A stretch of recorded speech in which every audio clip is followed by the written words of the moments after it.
Hester Peirce, thank you so much for joining us on Wall Street Unplugged. It's great to be here. Thanks for having me. I have to start with my disclaimer, which is that my views are my own views, not necessarily those of the SEC or my fellow commissioners, which is usually obvious from what I say. That's great. Listen, I'm really looking forward to this interview. We are in the crypto world, and I know you get a lot of questions. I see you everywhere now, so I know this kind of excites you. You've been dubbed the crypto mom, which is cool. Yeah, although there's a move to strip me of the title this week, so we'll see if I retain the title. A Twitter poll trying to get rid of the title.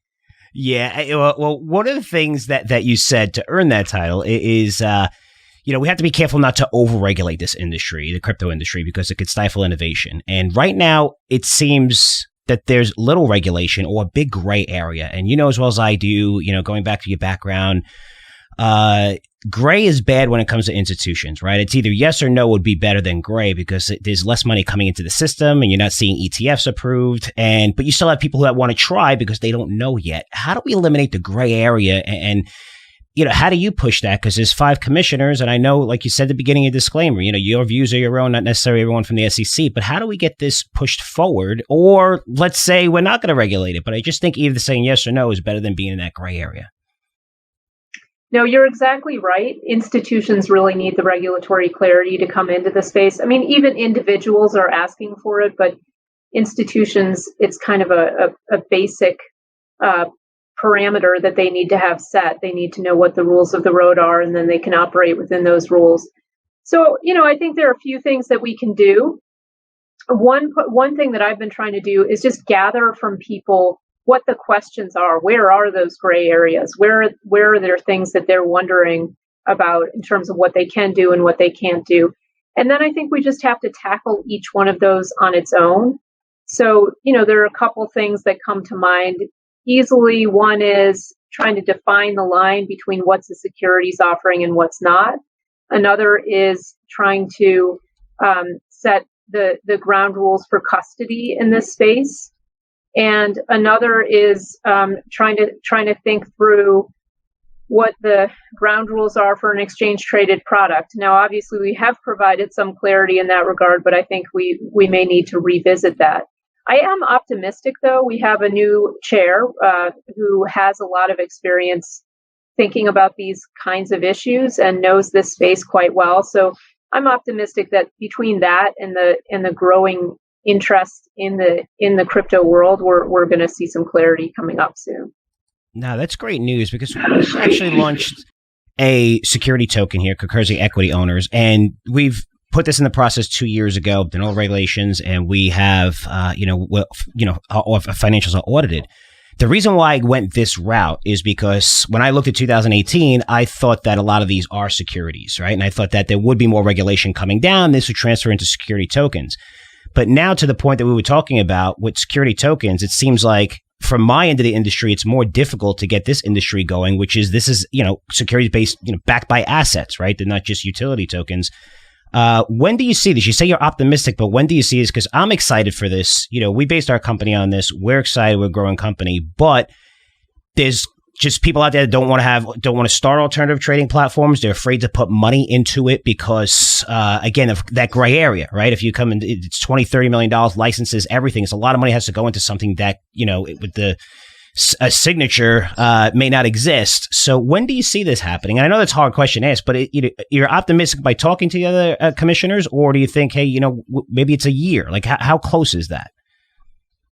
Well, any new chairman coming in has a lot on his agenda, and so that's no different with Chair Gensler, and events have a way of overtaking even the most well thought out and well designed agenda. So, we'll see where crypto falls on that agenda. I think people in the crypto space tend to be fairly, they move fast, and they would hope that regulators would follow suit and also move fast.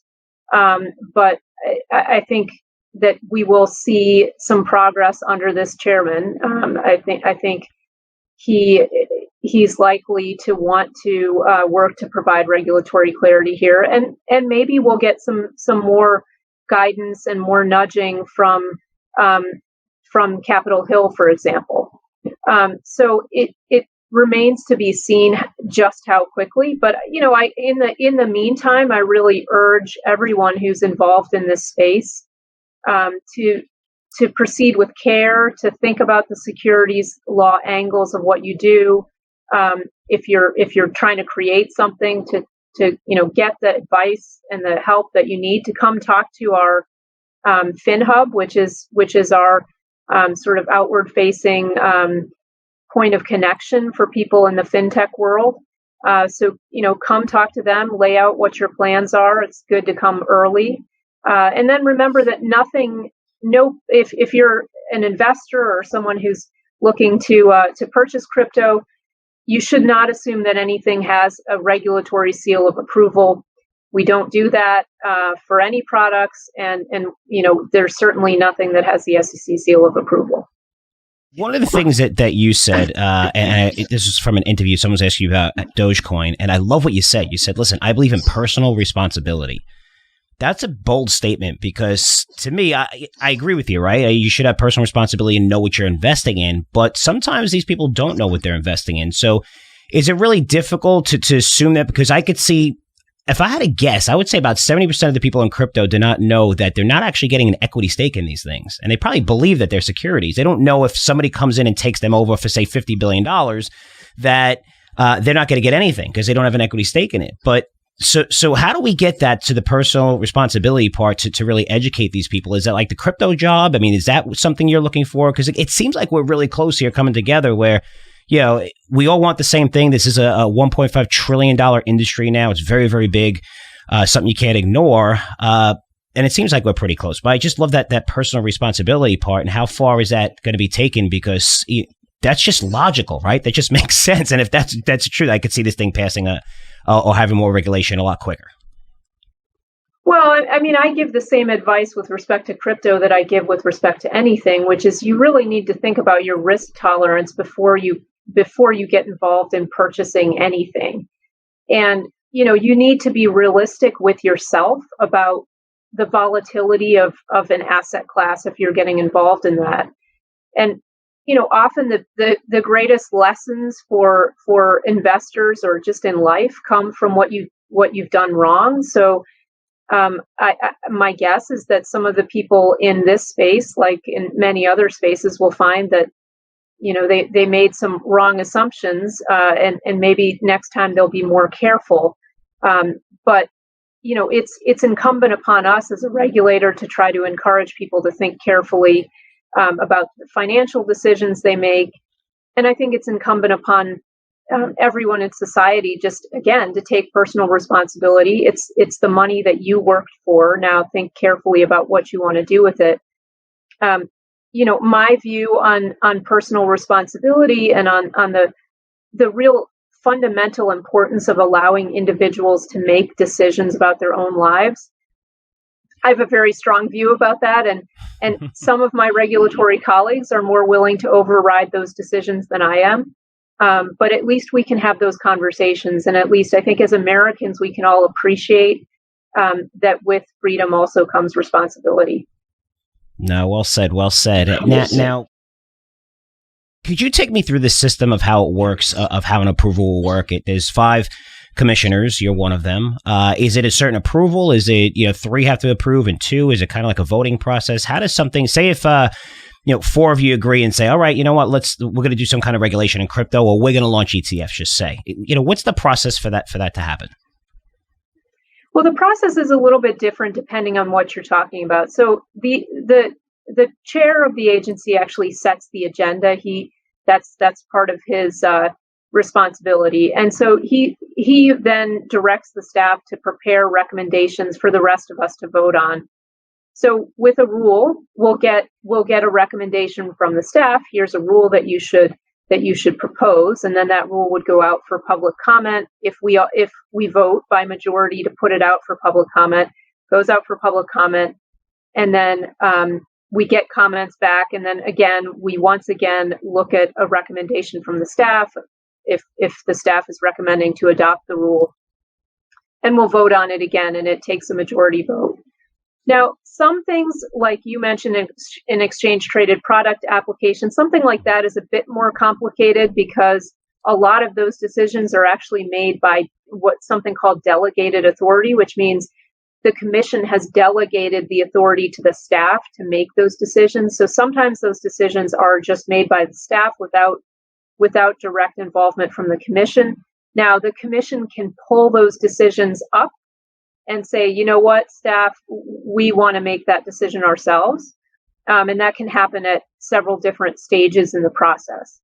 And then enforcement actions are, again, majority vote. The staff makes a recommendation and it's a majority vote to move forward or not.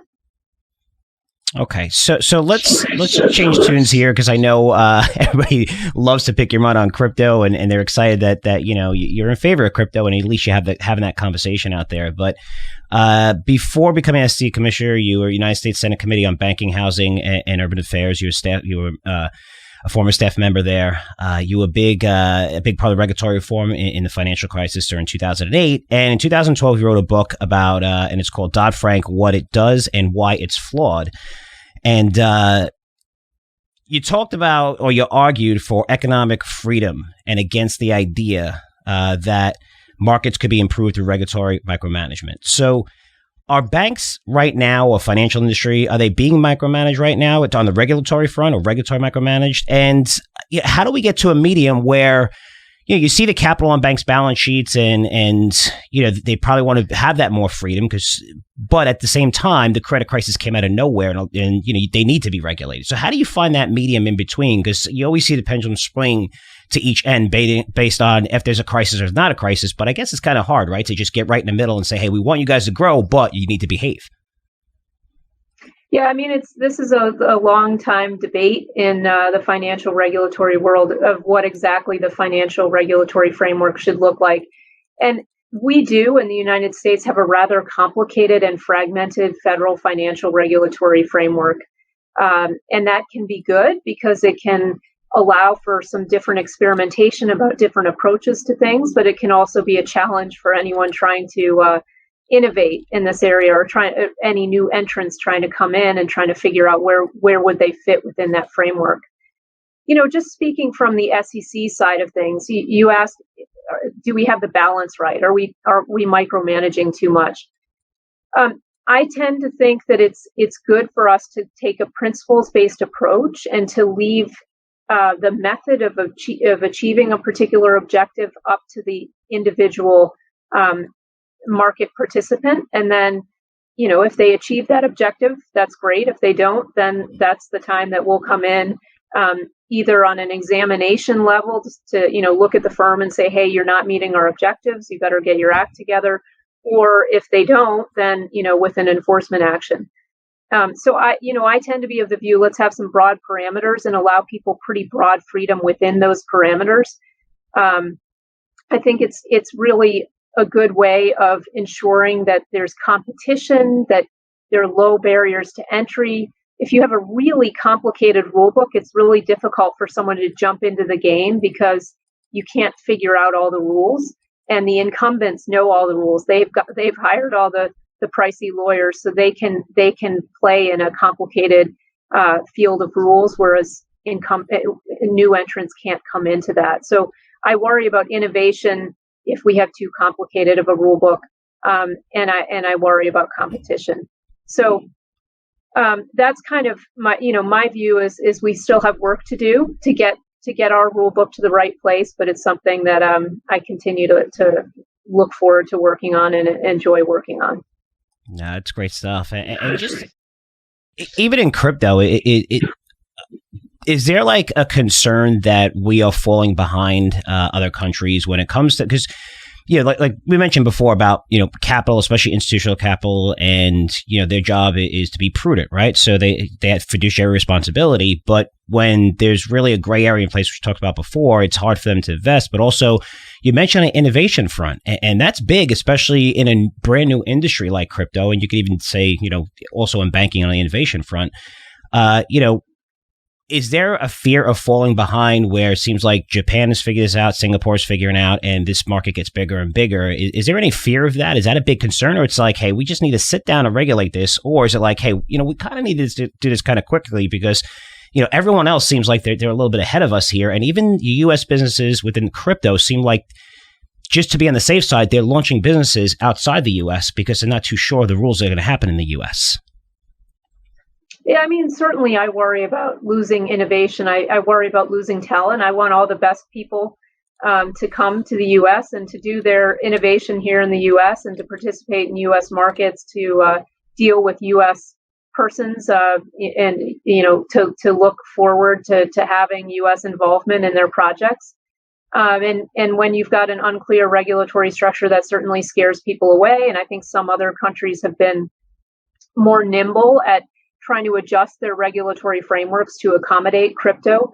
And we maybe a bit have rested on our laurels. We have the deepest capital markets in the world, and we have, just wonderfully smart, talented people here. And so a lot of innovation happens here just because of that. But, when you don't let the regulatory framework adapt, then you do run the risk of losing some of that talent. Now, look, I understand my colleagues' concerns too, and the reason why some of them are a bit more hesitant to make adjustments just for crypto. I mean, they've seen a lot of scams in the ICO space, and they've seen a lot of people who have just conducted outright frauds and just called it crypto. And so that is an unfortunate thing, and it's made a lot of people deal very cautiously. And I also understand the point of view that our securities laws are meant to be open-ended. They're meant to work flexibly. And so why should we make any adjustments for crypto? Now, that point of view is one that I once held, but having seen unique aspects of crypto, I really think we need to make some adjustments because I think there are some unique aspects to this industry that don't mesh quite right with our existing set of rules. No, I definitely well said. And yes, I have to say that I really appreciate you coming on. I mean, just the dialogue is really cool, right? That we're opening this up where, sometimes it's very silent and you don't know what's coming. I see you out there a lot. I really appreciate coming to this podcast and being vocal about it. But it's not that, for me, I don't feel like you're pushing an agenda. For you, I feel like, hey, let's get more information on this. Let's work together. Let's get this out. And we need to have that conversation. And for you to be doing that right now, I think it's great for the crypto industry. I think it's great in general. I really love what you're doing. So I really appreciate you coming to this podcast. And I actually learned a lot today. So great job. Well, thanks for having me. And my door is always open. It's a virtual door now, but I really do want people to come talk to me. Nah, that's great stuff. Thank you so much for coming on. Thanks for having me.